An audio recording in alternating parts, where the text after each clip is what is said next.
All right, here we go. It's my joy and my pleasure and my honor, as always, to get to talk to a group of people in our world, if you will, and that. Uh, and so today I want to talk a little bit about and the work of Neville Goddard, a little bit of Charles Sinnell, who was the first guy to write a pretty big book on the master key system was the name of the book. It was written in the late 1800s, early 1900s, and really got sent out around 1912. So it predated all the new thought people. And and then Neville Goddard, and a lot of us follow his stuff. We listen to his recordings, and it's like a lot of the new thought guys, and even some of the motivational guys, even to this day, they give a lot of good information and it gets your brain thinking, but then they don't give you that, well, how do I do this? What's the mechanism to install this? It's good to know, as my dear friend Georgina Cannon would say, sometimes it gets to the point there's no there. I mean, it's there, but okay, how do I do this? It's great to think about creating your future through the thought, okay, but what are some of the steps, right? And again, we just have to look at it from a different viewpoint. They were in a different era. And I think that explains why you see some people get this kind of information and it works for them and it explodes. Then other people get the same information and they go, nothing happened. And a lot of it, it's kind of like what we say in the 12-step world.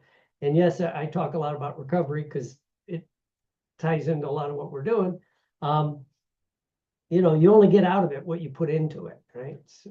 So anyway, let's start. All right, first we're going to talk about, to get this started, and my goal again is going to talk a few things that Charles Sinnell said, and then 3 or 4 things that Neville Goddard talked about. You can find videos on it, but it'll give you a technique to do it, right?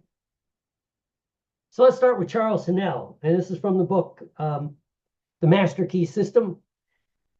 And he said, to make any kind of change, of course, I'm paraphrasing, right? Horribly too, by the way, that you only need 3 things to really create a new life. Number 1, you need to know your power. Number 2, you have to have the courage to dare. Number 3, you have to have the faith to do. And it sounds good. Okay, cool. Well, what is, he goes into a little bit of detail, like know your power, right? Know your power. That you do create a lot of your world through your mind, and that power is imagination. He was the first guy I found in a book that talked about, everything in our world right now, the internet, everything like that, started in someone's imagination. They thought about it, they visualized it, so to speak. They started, and then they took the steps to do it, but they had an image. It was in their imagination, right? And we have a tendency to underplay imagination in our culture, right? Especially if you go to any kind of Western trained education, which first thing we got to do is beat your imagination and your creativity out of you, right? And if you do not sit still and do what we say, that's a different political discussion. But I mean, it's like, so what is imagination, right? And so part of that imagination is knowing what you want is real. It's sort of like it just hasn't happened yet. Doesn't mean it's not there. It's in whether you want to look at it as in a different dimension, or it's manifesting. And one way to look at it that he flipped it around is where we are right now is a result of our thinking and our imagination before, right? And, and it's kind of like looking in a mirror. What you see there is today, but you could, when you look in a mirror, you see behind you. Well, it goes back, but, every day you're changing. You're not the same person. So, and for a lot of people, it's that difference between, just thinking about it and realizing, well, what I want is real. It's just not here yet, right? And of course, how many people, we'll get to this, that you think would encourage you to go, just stop that. Live in reality. The world's on fire, whatever they happen to say. So, you know that you have to know your power. My favorite, second one is one of my favorites. You have to have the courage to dare. Right? And what he explained by that is, what do you really want? Right? What do you really want? Not what parents, friends, siblings, spouses, or society says you should want, right? What do you really want? To be your true desires, right? Sometimes, it's, can you dare to do that? Not say it to anybody else, but just admit it to yourself. So what do you really want, right? Do you have the courage to dare? What do I want,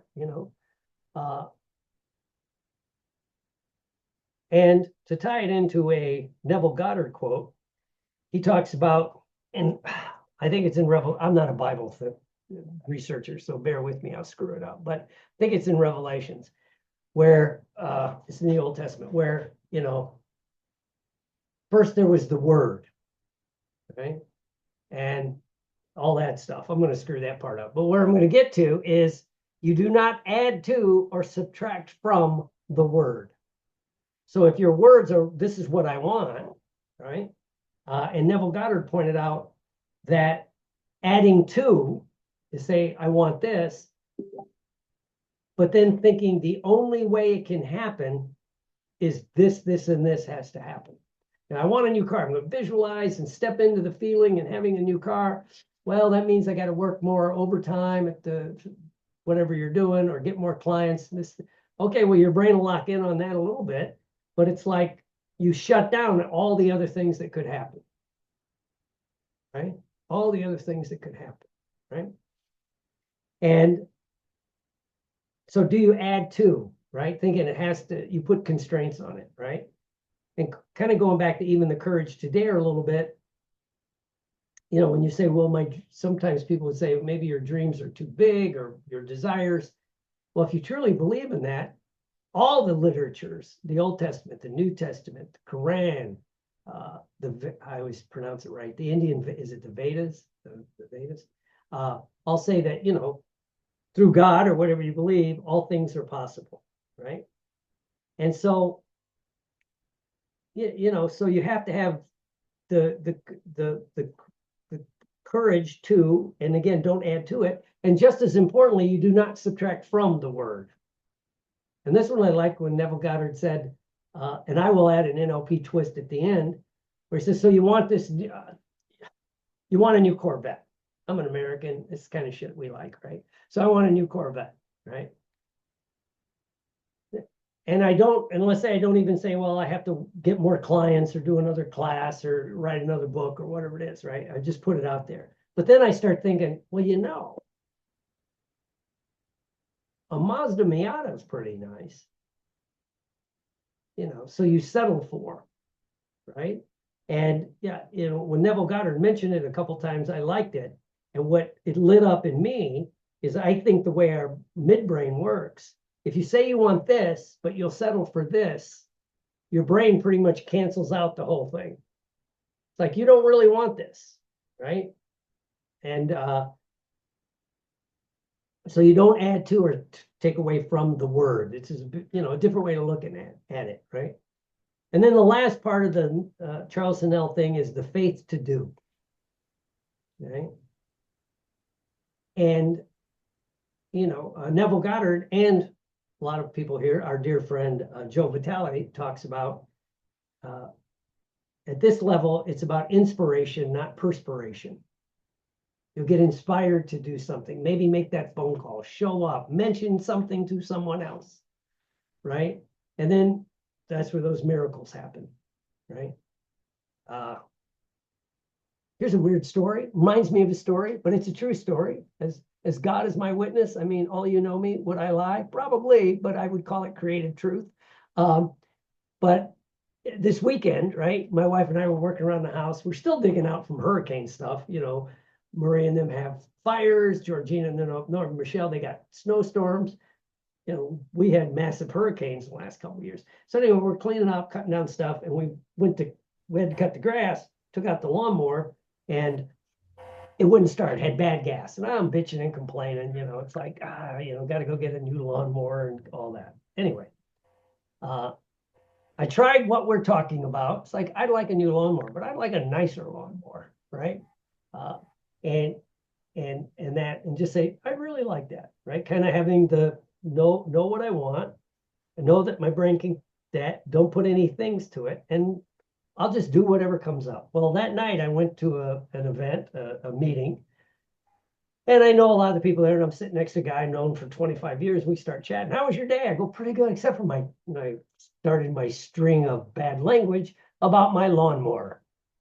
And I said, now I got to go buy another one. And I hate buying a new lawnmower, or getting this one fixed. It's the old, cost as much to fix it as to get a new one. So I'm like, and he goes, well, he's a Southern guy. I got a lawnmower. Only used it like 1 year. Do you want it? And I'm like, well, why are you getting rid of it? And he's in his late 70s. He goes, I'm not going to cut grass anymore. I just hire it out. So I said, well, if you're serious. So anyway, next day, I have a lawnmower in the driveway, right? So and the inspiration was, I usually don't talk about problems going on in my life when I'm out, because I don't want to put power to it. But for that one, we started talking, and that happened. So you have to know your power. You have to know your power, have the courage to dare, and the faith to do. And the faith to do is just following those inclinations, because a lot of us, we could talk about miracles where the old thing is you turn left instead of right, and then you met the right person, or this happened or that happened. The day you pick up that new friend of mine, when he started getting into this, he picked up this was back in the early 80s, picked up a newspaper he never read, looked in the want ads, and there was the perfect job. And he goes, why did I pick that newspaper up that day? Right? So I'm like, that's pretty cool, right? So that's the first part. Now let's jump into some other fun stuff. Neville Goddard, one of my favorite things is, and a few people here I've talked to about this, is you have to go into the tomb. You have to remove yourself from the outside world. It doesn't mean really remove yourself, but he used the analogy of, Jesus, when, he was crucified, went into the tomb, and then resurrected as a new person. And Neville Goddard actually says it's more of a metaphor than a fact, but they talked about, dying to the person that you are with the limited thoughts, feelings, and abilities, and being reborn as the new one, right? So in these 3 days, when you go into the tomb, you're cutting yourself off from the outside world, at least the part that we're going to get to, that to me is important, right? And I got notes. Let me find my notes, right? But day one of going into the tomb is basically, it goes with what we were talking about. You're awakening your imagination. You're having the courage, to accept your power, your imagination, right? And then, so that's day one, and it's not it's not linear days, day one, day two, day three. It's states of consciousness. And each of these may take obviously more than a day, but you awaken to your reality. And that's day one. Day two is you kind of enter into the Sabbath, where you rest, but you're resting in the feeling of fulfillment. You have your goal, even though it hasn't manifested yet, because you're still in the tomb and it's not out there. You're resting in that it's already happening, right? It's stepping into the feeling of the wish fulfilled. Neville Goddard's cool book was Feeling is the Secret. It's the first book I read of his, right? Feeling is the secret. You could visualize all day long. If there's no feeling, emotion, and all the other things that we know as the NLP and hypnosis and coaching world is the submodalities in our brain, it's just an empty picture, right? But you have to rest in the feeling of the bridge fulfilled, right? And then being open to, as he calls it, the bridge of unknown incidents, right? Where things can happen, right? Whether it's turning right, mentioning something going on to a friend, like happened to me, that you usually don't, and then all of this other stuff, right? And then the biggest part of being in the Sabbath and resting in the fulfillment is remaining unmoved by the appearance of the outside world. Right? And a lot of these is, yeah, that sounds good. At least to me, it's easier said than done. You know, it's easier said than done, right? And then day 3 of going into the tomb is the resurrection, the manifestation, right? And for that to happen, your internal conviction becomes so strong, it's a sense of certainty. It's a knowing. It's like if I ask your name, you know what your name is. It's just, it's just what it is, right? And it is the feeling of it's already done, right? And to do this, going back to day 2 on the Sabbath, is you have to keep on that mental diet, right? Because we all have our internal dialogue. And does your internal dialogue support you, right? So if you're going to do this, and my challenge of me, try this for a few days. Number 1 is, once you step into the sense of awakening, is don't do the mistake of visualizing from a sense of lack, right? And trying to step into it like the bank account's dry, the bills are coming due, which I don't know about anybody else. Maybe I'm the only one. This has happened to me multiple times, right? And you're in the feeling of lack, and then you try to visualize the prosperity or the wealth or whatever. Well, if you're doing it from a knowing of this, it's that lack or need, like that. So you have to sit in this long enough so you can begin to make it real, right? Because then you can enter into the second part, which is rest in the future, as Neville Goddard talked. You begin to look at everything as if you've already had it, looking back on today, right? So you're resting in the future. Your feeling is the key, and it's the feeling of the desire fulfilled, right? And maintaining your focus on what you want, right? And what's kind of interesting, Neville Goddard also talks about, and we'll tie all this in with a couple of NLP techniques. One of the most misquoted things to me in the Bible, it's sort of said in other texts, but I'm not sure what. But in the Bible it says, faith of a mustard seed, faith of a mustard seed. And so then people think, all I need, if you've ever seen a mustard seed, they're very small. All I need is a very small bit of faith, right? And he was the first one that said, au contraire, you have to have absolute faith, absolute conviction of faith, right? That mustard seed will do nothing but grow a mustard plant tree, right? If you plant an acorn, as much as you want a palm tree, you're going to get an oak tree, right? So it's ultimate faith, not tiny bit of faith. It could be, and he said in one of his things that he thinks Jesus and them use the mustard seed because it's small, but it grows a big plant, right? And so you have to have that faith, and it may take a while. This is part I think, right? It may take a while for it to begin to feel a sense of certainty, right? And then you're ready to enter into day 3, where the inner conviction of what you want begins to happen, because where you are now is a result of your past, right? Your thinking, your beliefs, your attitudes, and as we're going to get to, your self-talk, right? And so you have to kind of, Neville Goddard call it living life backwards, going to the end. And there's a good coach, I can't think of his name, but he talks about, whatever you want, imagine it 10 times bigger, step into that and look back on today. Well, so if you're making a decision, what you need to do, you don't think about what would I do, what would the future me do? Right? What would the future me do, right? And again, this is where it gets into feeling of certainty. Wealthy people don't worry most, and I know somebody will throw up a counterexample, they don't worry about money.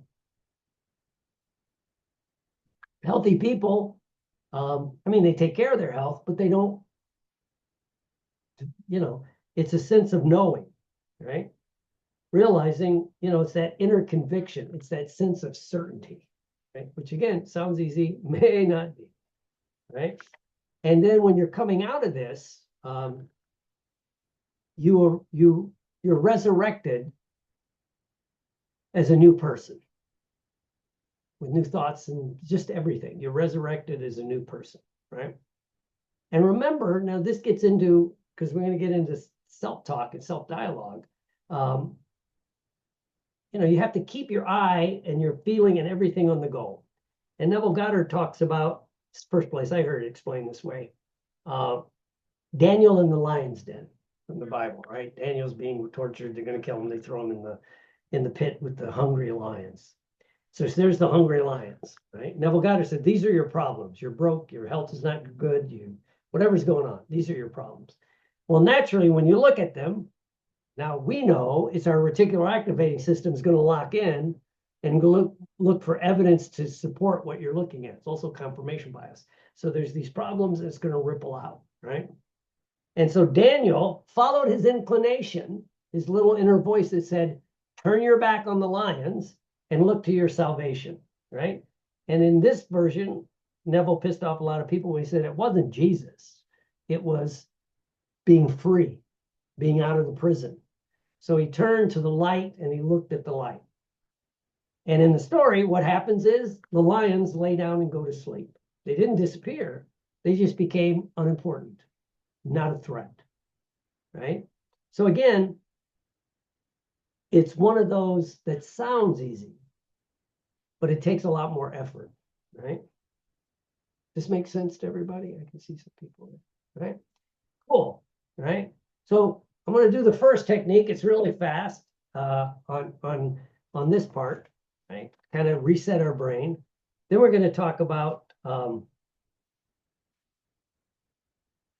resetting your personality from an NLP standpoint with a Neville Goddard's take on it, right?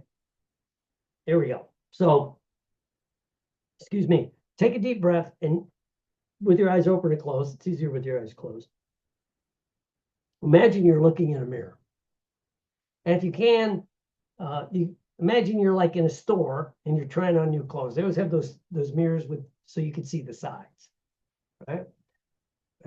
Now, again, when you're looking there, and just realize what you see in the mirror right now, I would see myself in a red shirt, my current height, weight, everything going on. It's nothing but a snapshot in time, right? And, whether I'm looking dead on or I see from the side, but, when you look in the mirror, you see behind yourself. What's behind you?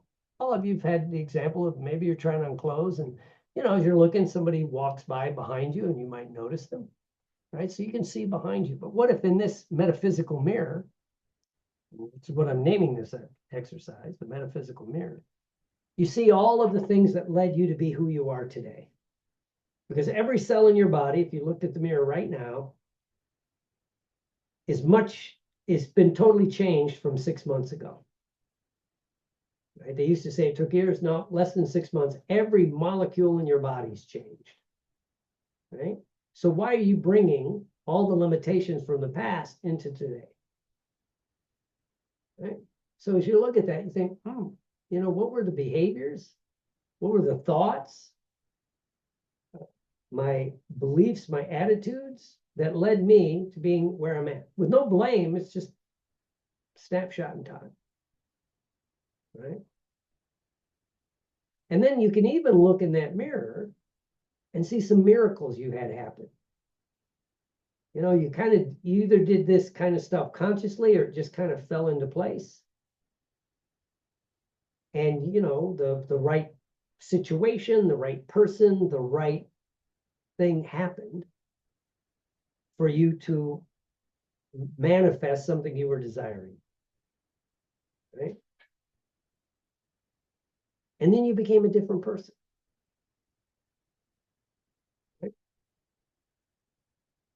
And so what I want you to do now is as you're looking in the mirror, what if you imagine that mirror is a little bit translucent, like a two-way mirror? And when you look through it, you see the future you, the you truly want to be, the you living the life you truly desire. Whatever it is, having the courage to dare. Right? You know your power, you're doing it now. Now you have the courage to do it. What do I really want? And maybe you're trying to manifest something, finances, wealth, health, whatever it is. And that you's accomplished it. Right? That you is totally accomplished. You don't know how. Maybe it's 6 months, maybe it's 3 months, maybe it's a little bit more in the future, but it's happened. And you don't know all the things that might have to happen for it to work. And so now you take a deep breath and imagine stepping right through the mirror into that future you. And everything, all the little details you don't know, now you're in the future you, looking in the mirror, seeing that future you, looking the way you want to look, having those things. And know that the images behind you as you look in this future mirror are forming as we speak. Like out of the mist. And you don't have to understand.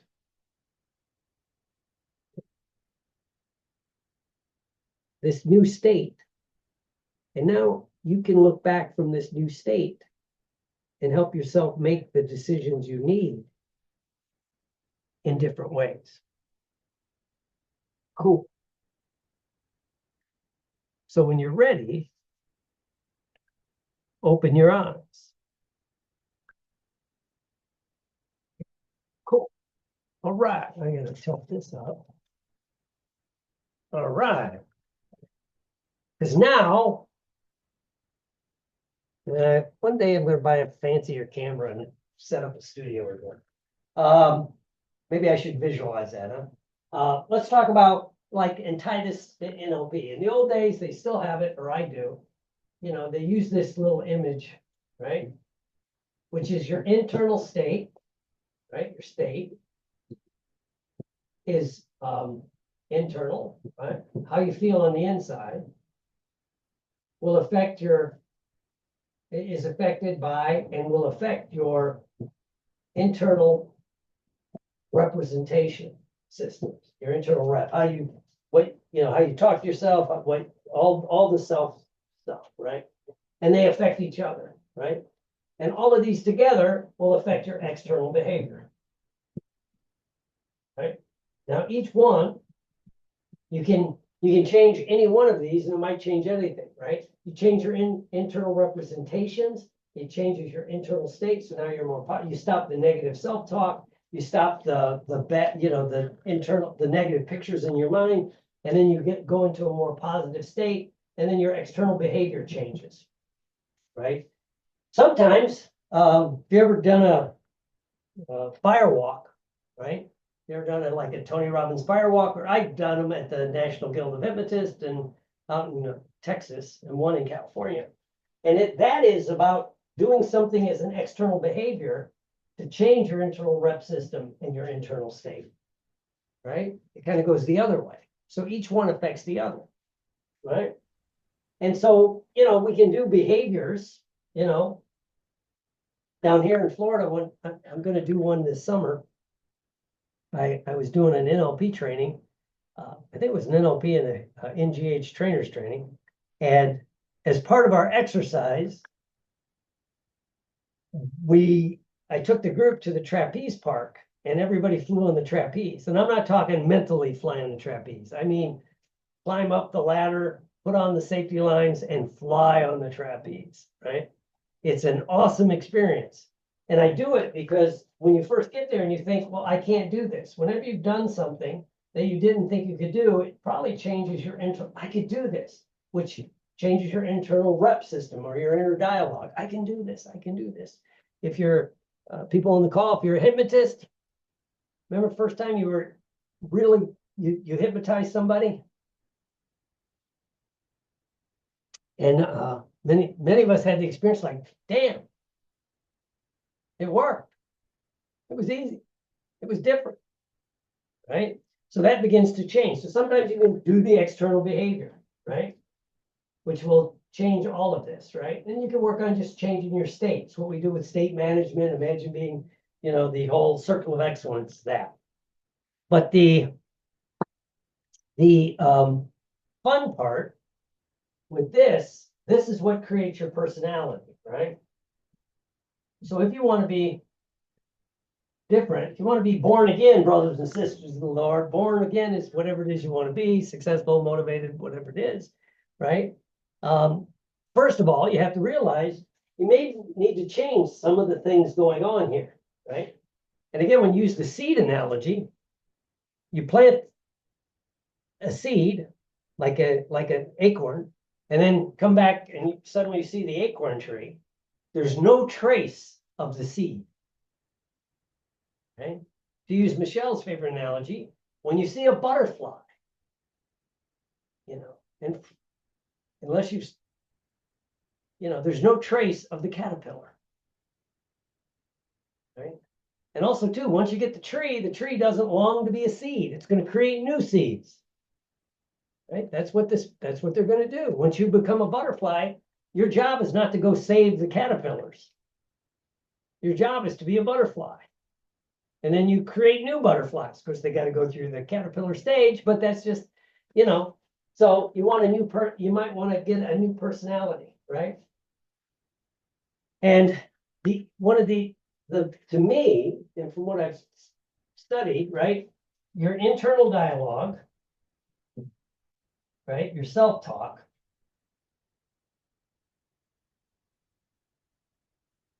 right, that again will create, control your internal state.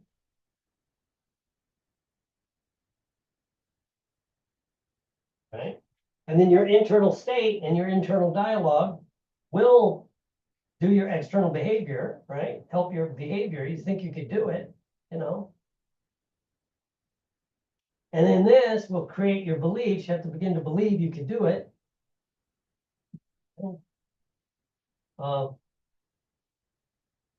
And your attitude falls in here. What's your attitude?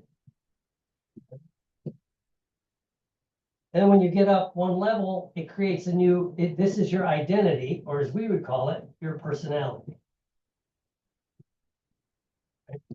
Because what you want to do is we can begin to control. The easiest thing to talk about is controlling your internal dialogue, right? When was the last time you really controlled your internal dialogue? Here's a Neville Goddard thing he talks about, an exercise, a technique, and I'm trying to tweak it into an NLP based thing, but he calls it the close. What does he call it? I got it written down here. The close friend, the dear friend technique. If your dear friend, somebody who really wants the best from you, and then we're going to go back, tie it up with the 3 days. Your dear friend, right? If I was hanging around with Georgina, again, a lot of people here I know quite well, right? If they heard my inner dialogue, would they say it's supporting what I want? Or is it not? Right? So you want to begin to think that, you got to monitor your inner dialogue. Now, when your inner dialogue goes off kilter, and it will, right? Or at least mine does. Neville Goddard talked about, and so did Hanel and Napoleon Hill, is don't beat yourself up. Like, you make a mistake. I'm so stupid, I can't do this. Don't start, then you're mad because, I'm even more stupid because I'm not following my inner dialogue. It's like, you just course correct. Just course correct. It's like, you could ask yourself the questions, according to whom? According to whom? Why do people believe this? Well, is this really true? Am I stupid? I'm pretty sure I remember how to breathe and eat and take care of myself most of the time, right? But I mean, so you begin to challenge the negative thoughts and keep doing that, right? And so and so you begin to get a different, and the reason I say this personality, this identity, where whatever your desire is normal, right? It's normal. It's almost mundane, right? When you first get something, you're excited. And I don't want to say you want to go directly into being taking it for granted, but once it's really there, it's just, this is what it is. Because the thing you want to begin to hear is my favorite comment of all time, right? When you're trying to accomplish something, you begin to accomplish it. Let's say you want to lose weight and get in shape, right? And then you see people, and they could have seen you when you weren't, when you're overweight and not in shape. And then they see you, rather than necessarily asking you how you did it, they usually make the comment, and my favorite saying is, oh, it's just easy for you.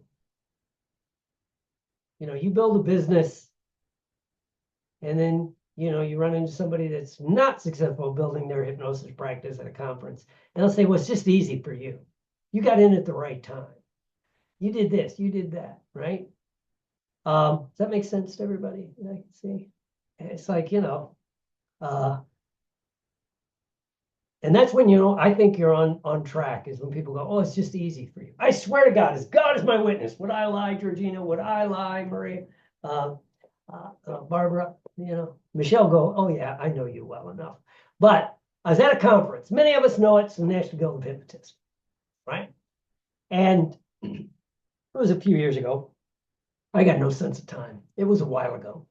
And I'm standing there in the morning. They put out fruit, a bunch of baskets of fruit, because it's up in Massachusetts in August. So all the apples are there, and plums, and the stuff they grow there. It's all locally grown fruit. So it's like all this fruit's out, right? Great. And then they had the coffee, and then they had like all the pastries and donuts and stuff from the hotel, right? And so I'm standing there, and I think I'm eating a plum, and I've got a little plate with like an apple and a pear or something on it. And I think I still to this day remember I was talking to Tom Nicoli, and somebody walks by, and they said, don't you want to like some of the donuts? And not to be mean, but they had a plate with like several donuts and this and that, and they're like, I said, no, I try to watch my carbs, keep my weight down. And I know the person, and so I say it with love. And I said, after I said that, she goes, well, it's just easy for you. Right? Does that make sense? And it's like, then I must be doing something right. Right? And that's through no fault of my own. Right? And so to close this up with, if you do this exercise, you begin to monitor your self-talk. And this one, I'm trying to figure out a good, self-talk, dialogue, whatever you want to call it, right? So which will go better with your visualization. And then to wrap it up with the brain shift. And the reason I think Neville Goddard talked about isolating yourself for 3 days, and it could be up to 40, because he also talks about when Jesus went into the desert for 40 days and 40 nights to fight the devil, right? And what if it was your internal devil? Had nothing to do with an external devil, right? But sometimes the people you think that will support you may not be your biggest supporters, right? For a lot of reasons. And I always, because even they can say, I hope you get what you want, but then at the same time, will they really, encourage you? Because it may change you being in their life, right? Again, I default to addictions. Like I do consulting at this one addiction center. We tell people, even your family, they'd say, yeah, I'm glad you're doing good. And then the next sentence is, but you're no fun anymore. You're making the rest of us look bad, whatever it is, right? So you want to isolate yourself for those times so you can work on your internal dialogue. And a lot of us here, I know I've talked to just a lot of people here, is control the negative influences around you, right? The one thing I've noticed it's been escalating for not just recently, for about 15 years, is the happiest people I know do not watch any of the news, right? Or very little media, right?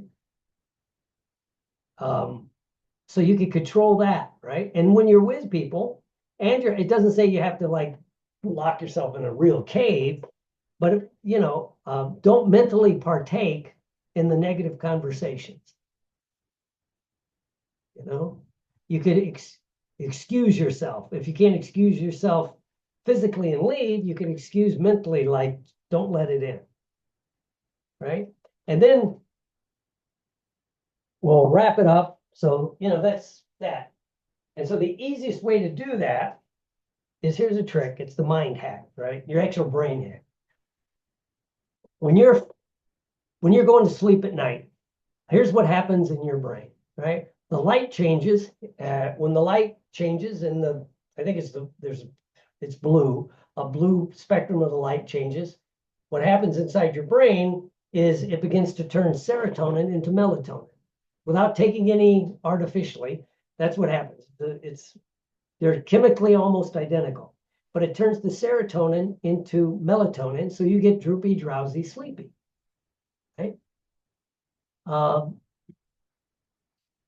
It's just normal, right? Now, when this happens, it also kind of slows down the prefrontal cortex, right? So you're not thinking critically, right? Your brain's getting ready to go to sleep. And it opens up to learning in a different way. Because for however many years you want to say, a few 100,000, humans learn by story, by metaphor, by an analogy, right? At the end of the day, if we all had a successful day and, we killed the deer and so we had a feast and everybody's nice, or you gathered the right thing, and then the fire's there and everybody's getting sleepy. It's also why campfires don't wake you up like watching TV or other things, because it's the light spectrum. And then what would happen is the chief or the medicine man or the shaman or somebody would tell a story.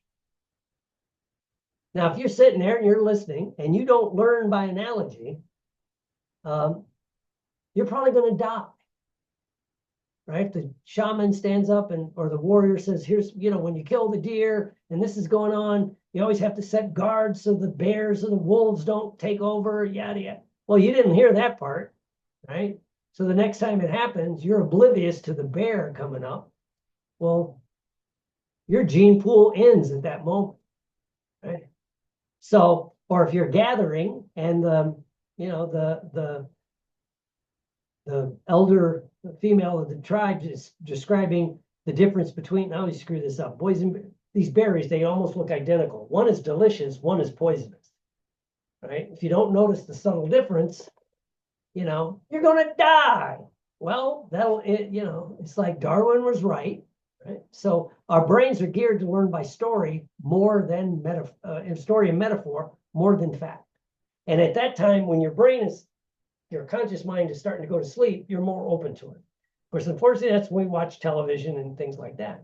So when you're going to sleep, that's when you want to begin to pre-program your mind and become the person you want to be. Even if you create a little image in your mind, tell yourself a story, right? Listen to a self-recording where you're seeing yourself from the end.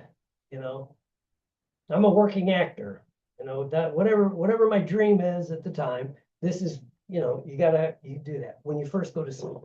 Great. And then, of course, when you're asleep, your brain is clearing out the thoughts for the day. That's when you take short-term memories, make them long-term memories. Well, it seems to be the things you're thinking about right before you go to sleep will kind of regurgitate deeper into the mind, right? Great. Then when you first wake up, the opposite happens. When the sunlight hits your eyes or the light hits your eyes, the melatonin flips back into serotonin, you get awake. But when you first wake up, are you groggy? Right? You're kind of groggy. Your brain's rebooting is what it's doing. So what do people mostly do when they first wake up? Many times they'll grab their cell phone and look at like emails or this or that, or they'll replay yesterday. Today I got to go to the office. I know those people are going to be assholes, blah, blah, blah, blah, blah, right? And your brain is taking all this in because the same things happen. Your prefrontal cortex is coming online, right? So when you first go to sleep, it's actually the perfect time to reprogram yourself. And when you're first waking up, and that's why, they Napoleon Hill and a lot of those talked about that's the time to, plan your day, right? And so it's the mind hack of I call it the brain shift, where as you know, you're going to sleep, start, even if it's just, um, make a self-recording, we'll read something motivational before you go to sleep. And when you first wake up, and again, in the recovery world, it's been known, I knew this before I got into this thinking, is all the successful people that actually, most of them that overcome an addiction, they have a morning routine. Usually they read a little something, they may or may not meditate, and they pray. Right? And so that routine gets the day going, gets the brain going, which resets your reticular activating system, and off we go. So, man, my handwriting's terrible. All right. Well, that is like some of the Neville Goddard stuff. I love this stuff. There's so much to do with it. He was very prolific when he was active. So was, like Napoleon. You could do the same stuff like this with Napoleon Hill. But the trick is, again, to do it consistently. Right? Consistency is key. So if you have any questions, reach out, direct message me, let me know.